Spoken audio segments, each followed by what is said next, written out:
दोस्तों, आप सभी का अभिनंदन। हम हैं गौतम राणे सागर। आज कार्यक्रम लेकर के उपस्थित हैं हम भारत के लोग की ताकत। जिस देश में हम रहते हैं वह देश गणतंत्रात्मक राज्य है, या यह कहें कि कई राज्यों का एक संघ है जिसे हम भारत गणराज्य कहते हैं। तो कोई अतिरंजनापूर्ण शब्द हम नहीं प्रयोग कर रहे हैं। देश के लोगों को जानना चाहिए कि वाकई उनके अधिकार क्या हैं।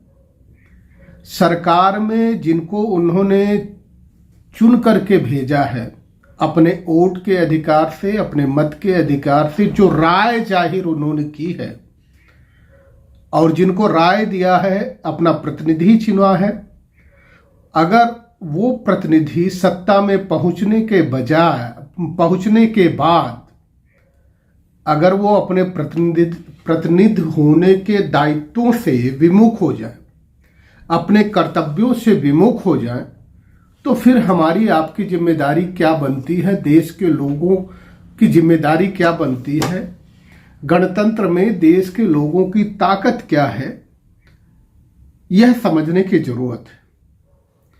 आज चूंकि लगता है कि देश को, लोकतंत्र को लोगों ने व्यवसायिक केंद्र बना दिया है, कमर्शियल हब बना दिया है। जिस देश में लोगों के हित के काम होने चाहिए, लोगों के उद्धार के काम होने चाहिए, लोगों को शैक्षिक तौर पे कितना मजबूत किया जाए, मुफ्त की शिक्षा होनी चाहिए, रोजगार होना चाहिए, स्वास्थ्य, बेहतर स्वास्थ्य के लिए स्वास्थ्य के सारे संसाधन उपलब्ध होने चाहिए। क्या उस देश में सब कुछ उपलब्ध है? यदि नहीं उपलब्ध है, अनुपलब्धता के बावजूद उपलब्ध होने के दावे प्रस्तुत किए जा रहे हैं, तो देश के नागरिकों की जिम्मेदारी ज्यादा बढ़ जाती है। उन्हें यह सोचने की जरूरत पड़ती है कि क्या उन्होंने जो जनादेश दिया है, जो अपना आदेश दिया है, किसी गलत व्यक्ति के पक्ष में वह आदेश तो नहीं चला गया। यदि गलत व्यक्ति के पक्ष में आदेश चला गया है, तो जो ताकत वो आपके आदेश से उसे मिला है, उस ताकत का कहीं बड़े पैमाने पर दुरुपयोग तो नहीं हो रहा। इन सारी चीजों को हम समझने की कोशिश करेंगे। यह भारत के लोग, हम भारत के लोगों की ताकत है। लेकिन आज हम जिस विषय पे आपके समक्ष बात करना चाहते हैं, परिचर्चा में शामिल आपको करना चाहते हैं, आपके सामने जो सवाल है, देश के लोकतंत्र के सामने जो सवाल है, जो उसके अस्तित्व पे खतरे मंडरा रहे हैं, उन सवालों को आपके सामने छोड़ के जाना चाहते हैं। और इस उम्मीद से, इस अपेक्षा के साथ कि वो खतरे देश के सामने, देश के अस्तित्व के सामने वो खतरे ज्यादा नहीं रहेंगे। आपको उस पर मनन करने की जरूरत है, गहन चिंतन करने की जरूरत है कि जो गलती हो गई, उस गलती को सुधारा कैसे जा सकता है।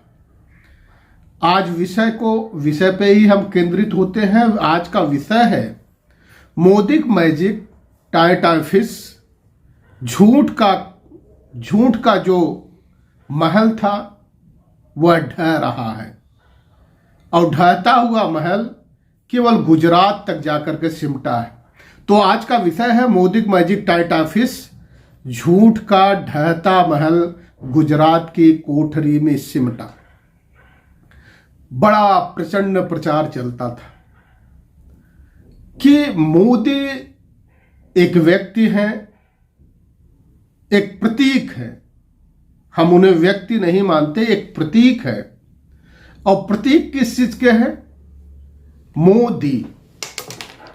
उसको मोदी कह लीजिए, चूंकि हिंदी भाषी लोग उसको मोदी कहेंगे, एक्चुअल में वो मोदी है। MODI, मोदी।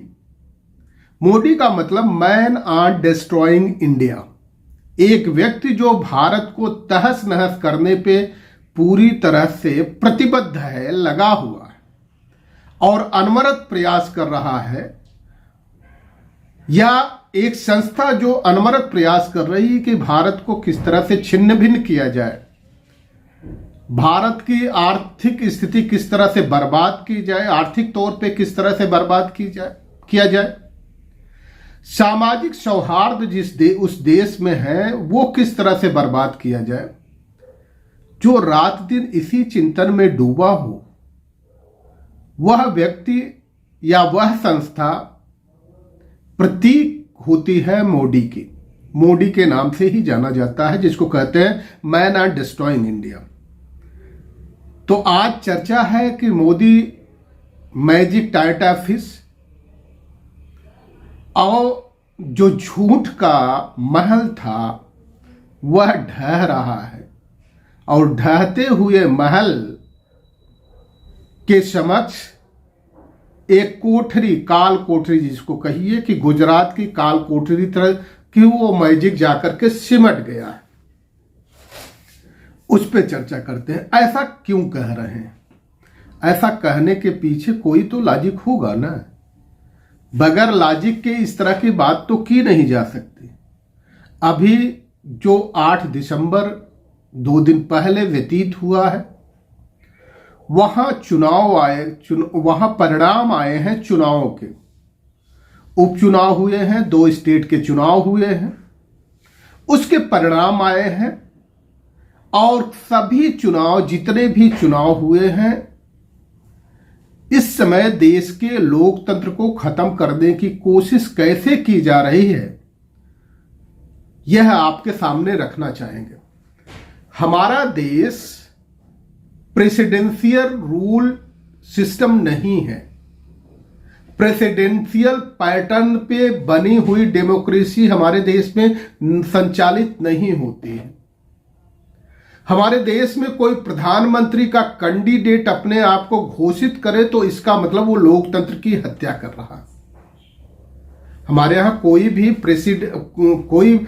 प्रेसिडेंशियल जो डेमोक्रेसी होती है वहां ये बातें तो चल सकती है, लेकिन भारत के परिप्रेक्ष्य में, भारतीय डेमोक्रेसी के दृष्टिकोण से प्रधानमंत्री वह व्यक्ति होता है जो मेंबर ऑफ पार्लियामेंट जीत करके आते हैं और वो अपना नेता चुनते हैं। नेता सदन जिसको कहा जाता है, पार्लियामेंट में नेता सदन जिसको कहा जाता है, वह दावा प्रस्तुत करता है राष्ट्रपति के समक्ष और राष्ट्रपति उसे प्रधानमंत्री नियुक्त करते हैं। इसका मतलब वो अपने आप को प्रधानमंत्री घोषित नहीं कर सकता। यदि उसने ऐसा प्रयास किया है तो यह मान लेना चाहिए कि उसका प्रयास लोकतंत्र, भारतीय लोकतंत्र को खत्म करने की कोशिश है। वह राष्ट्रपति लोकतंत्रात्मक शासन प्रणाली लाना चाहता है, जो अमेरिका में संचालित है, जो चाइना में संचालित है, जो आजकल रशिया में संचालित है। लेकिन भारत को डेमोक्रेसी बनाने की जो परिकल्पना की थी यहां के महापुरुषों ने, संविधान निर्माताओं ने, उन्होंने स्पष्ट बता दिया था कि हमारे यहां ये डेमोक्रेसी नहीं चल सकती। खैर, उसमें फिर आपके समक्ष चर्चा करेंगे, आपके सामने वो बात जरूर रखेंगे। लेकिन आज हम केंद्रित अपने आप को करना चाहते हैं कि जो चुनाव हुए हैं और उपचुनाव हुए हैं, उस उपचुनाव में हर चुनाव मोदी के नाम पे लड़ा गया, लेकिन एक ही चुनाव में सफलता मिली, जिसे गुजरात कहा जाता है, सफलता मिली या प्रबंधकीय कौशल प्रदर्शित किया गया, यह बाद में विश्लेषण का विषय है। लेकिन यह सच भी है कि प्रबंधकीय कौशल प्रदर्शित किया गया। मैनपुरी में चुनाव हुआ, आपने देखा कि डिंपल यादव जी जो समाजवादी पार्टी के प्रत्याशी थी और समाजवादी पार्टी के राष्ट्रीय अध्यक्ष की पत्नी थी, उनके ससुर का स्वर्गवास हुआ था। उपचुनाव हुआ, उसमें प्रचंड बहुमत तो हम नहीं कि यहां कहना ठीक है, लेकिन प्रचंड जनादेश के दम पर वो चयनित होकर के आई हैं, चुन करके आई हैं मैनपुरी से। खतौली का चुनाव हुआ, वहां समाजवादी पार्टी और आरएलडी राष्ट्रीय लोकदल के संयुक्त प्रत्याशी चुनाव जीत करके आए। छत्तीसगढ़ में चुनाव हुआ, छत्तीसगढ़ में कांग्रेस चुनाव जीत करके आई। ओडिशा में पदमपुर में चुनाव हुआ, बीजेडी चुनाव जीत करके आई। राजस्थान में चुनाव हुआ, कांग्रेस चुनाव जीत करके आई। यह जरूर है कि बिहार में जो कुढ़नी में उपचुनाव हुआ है, उस उपचुनाव में भारतीय जनता भ्रष्टाचार जननी पार्टी को मौका मिला है जीतने का, चुनाव जीतने का मौका मिला है। और एक चुनाव और हुआ, रामपुर का चुनाव। रामपुर का चुनाव जिस पैटर्न पे हुआ, जिस तर्ज पे हुआ, इस तर्ज पे इलेक्शन कमीशन ऑफ इंडिया को सुसाइड कर लेना चाहिए, आत्महत्या कर लेना चाहिए। जिस देश के लिए यह कहा जाता है कि दुनिया का सबसे बड़ा लोकतंत्र है, ऐसे लोकतंत्र में किसी विधानसभा में समान परिस्थितियों में 26% वोट पड़ने का मतलब यह हुआ कि चुनाव आयोग पूरी तरह से विफल हो गया। या तो वहां के लोगों को चुनाव आयोग प्रभावित नहीं कर पाया, विश्वास नहीं दिला पाया कि आप बूथ तक जाइए, आपके साथ किसी भी तरह का दुर्व्यवहार नहीं होगा, या तो फिर चुनाव आयोग ने आंखें बंद कर ली होगी कि जो वहां अराजक तत्व हैं, अराजक तत्वों ने लोगों को वोट डालने से पूरी तरह रोका है। हो सकता है उन्होंने पुलिस की ही ड्रेस पहन रखी हो। अगर उन्होंने अपने कार्यों को, अपनी जिम्मेदारियों को बखूबी नहीं निभाया है, चाहे उन्होंने खाकी ड्रेस ही पहन क्यों न रखी हो, बावजूद इसके उनको बैड एलिमेंट कहा जाएगा, गुंडा तत्व कहा जाएगा, देश के लिए विनाशक तत्व कहा जाएगा, देशद्रोही ही कहा जा सकता है। क्या इलेक्शन कमीशन को यह ध्यान नहीं आया कि केवल 26% वोट पड़े हैं तो हमारी विफलता है?